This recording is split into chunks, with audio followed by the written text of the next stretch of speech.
Welcome to the heart of the holiday shopping season. You have $75 burning a hole in your pocket. You gotta spend it on something. You are not gonna want to miss this video because I'm gonna tell you 13 different sets for under $75 that you can spend that hard-earned cash on. Whether it's to buy a gift for yourself, I like to reward myself, and often during these holiday sales, what better way than take advantage of buy a little something for myself. But also if you have that person that's really into Lego that you want to buy something for, here is a list of sets that are good options to use that $75 for. Let's get into the first one, with starting off with the helmet series with the Dark Trooper.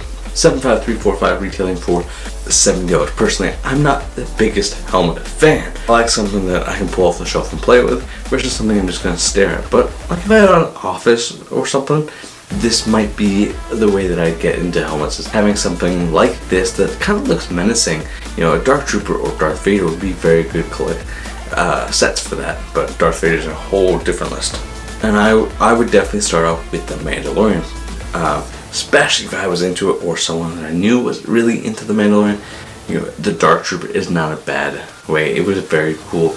You know, only appeared very briefly in the Mandalorian, but still very cool character to have a helmet of. Although it does seem that helmet builds have kind of reached their end, and Lego's replacing it with something else. But that's a whole different video. What do you think? Do you think these should have come with minifigures?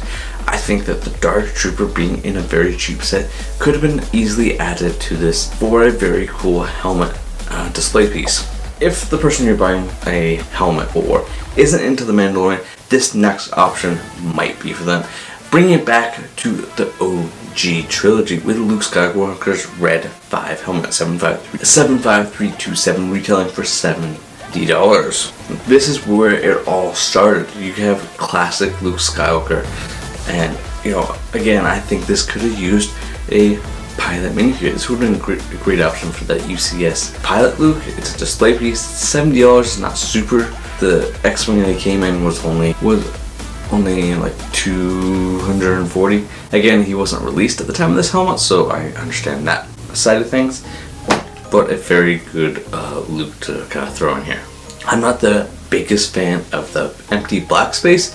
I don't know that I would have liked a face in there, but I don't know. But it does accent the white part of the helmet very nicely. We are going to return back to the Mandalorian with the titular character himself, the Mandalorian, Din Djarin, with 75328, retailing for $70. It does have some varied chrome pieces that gives it a very nice shine. Of course, I would like more of those, but they are super expensive for Lego to make, and I'd rather not, you know, have a very small helmet that I have to pay $150 for because they have all chrome pieces, be feeling very much worth the value. Again, this is a very cool helmet to have as a display piece. I think that adding in that minifigure from the Razor Crest that is set to retire would be a very nice addition. Not only has there only been 2 sets with that minifigure, but he's getting rarer, and pretty soon he's going to be very expensive. He's a very nice looking minifigure. I want you to think back to the first time you found yourself in the trench of the Death Star, almost like Luke Skywalker and the Rebel Alliance. Such an iconic scene that we get to relive in Lego's diorama series with the Death Star trench run. Now it captures the grandness in a very miniature scale. I still think it looks very good. Everything's mini, and this is the only diorama so far that does not have any minifigures. 75359 for $70 that, you know, invites us into this iconic moment. I kind of wish that they did add in the exhaust port. I think that would have been very cool. Either way, you have the 3 TIE fighters that are chasing down Luke Skywalker. Very cool scene to recreate, and definitely holds a unique place in the collection and goes very well with the original other 2 dioramas.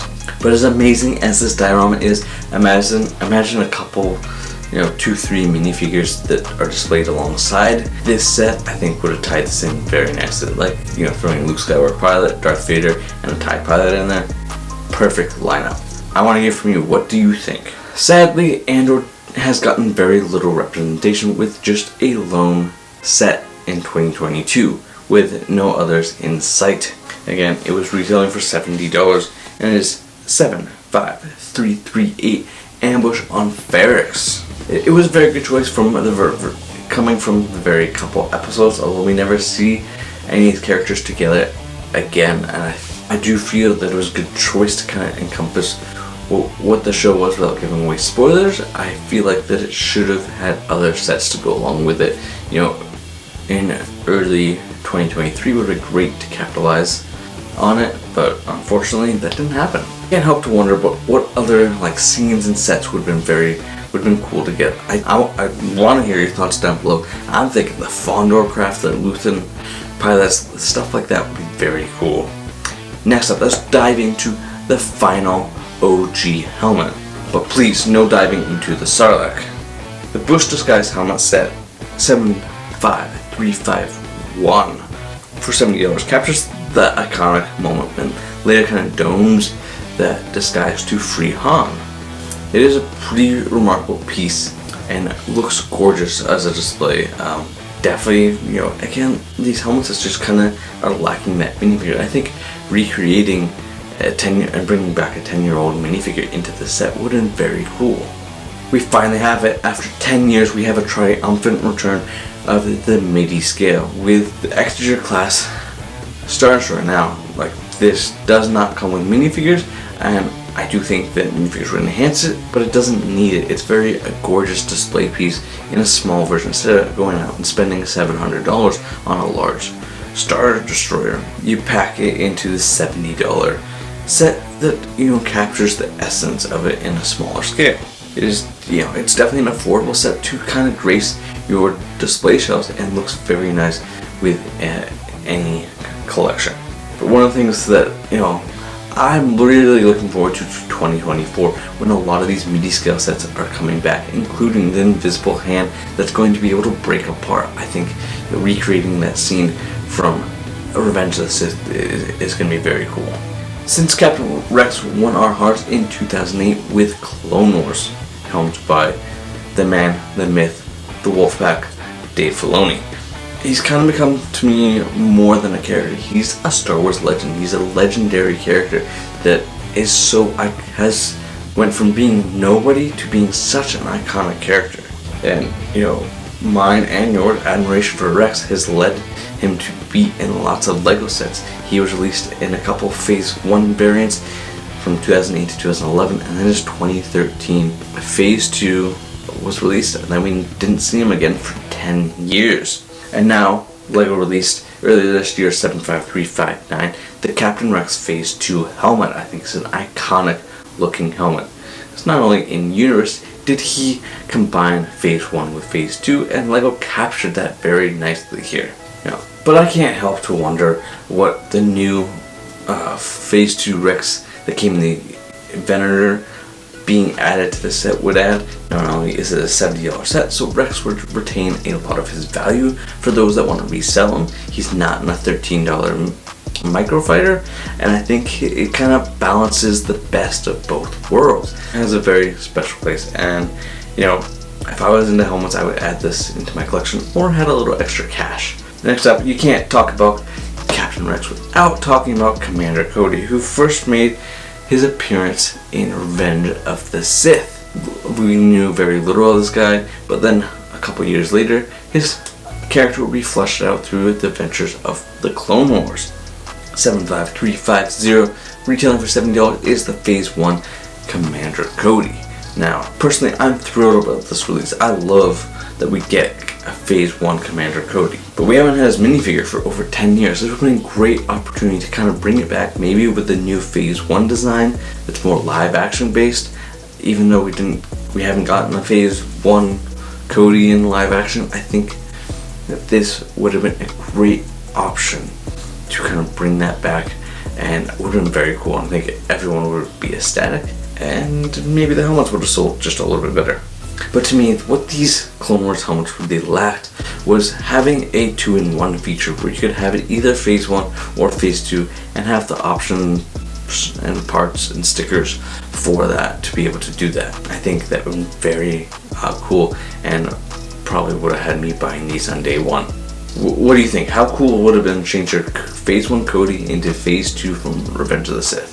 When the Razor Crest met its demise in The Mandalorian, it generally tugged at my heartstrings. May have cried a little bit. A ship to me that felt very much like the next generation Millennium Falcon, the Millennium Falcon sibling, if you will, kind of became a character on its own. And to watch that little ship that was the Mandalorian's home be blown to shreds with nothing surviving other than the Beskar spear. Although it did do its job for the story, it made me care about this ship and wanting it to see more, but sadly I would not. In Book of Boba Fett, we got a glimpse of Mando's new ship, which is not quite the home, it's not quite the bounty hunter ship, it is more the hot rod type with a refurbished N1 from the Clone Wars, or from, before the Clone Wars, with 75363 Mandalorians and 1 Starfighter. It's a very good collection of minifigures. It is a little oversized. Lego did take that route with the ship, and I've been downsizing a lot of ship sets, so that didn't make a ton of sense to me, but again, it could have been like concept art, whatever. But it does feature the first Pedro Pascal minifigure, or Mandalorian minifigure head. It was very cool to kind of be the first of that, although this version of his Beskar armor is often misprinted, especially the helmets. The helmets are very much usually misprinted. Lego did release a new one, which is a lot more accurate, has a better color, and to me is just way better. But despite the misprinted Beskar and the falling engine, this set to me is as worthy as Thor's hammer, and should be on your Christmas list. I'm going to go back to the year 2003 with the original TIE Bomber. Now the Lego TIE, this is back when you got yellow heads, the TIEs had blue accents all around with the 1x2 grills that made them inaccurate but have a bit of nostalgia for me, because that was my first TIE fighter was back then. But let's fast forward to 2023, 10 years without a TIE Bomber, and Lego finally releases one this year with 75347 priced at just $60. As someone who fondly and has been around since the original TIE Bomber, this one is speaks fondly to me. I haven't picked this set up, and it was arguably best set of the January wave. But this version kind of sparks that nostalgia while really improving and delivering a set that really packs a punch for me. And it features a Legends character like Ray Sloan. I'm not a big Legends person. I had no clue who this person was. With Lego being able to do these Legend characters, who knows what kind of characters we could get. Because Legends has so many different characters that could be amazing minifigures. They have a library that they could choose from. All the sets that I've mentioned so far all have an Amazon link if you want to check them out and purchase them for yourselves.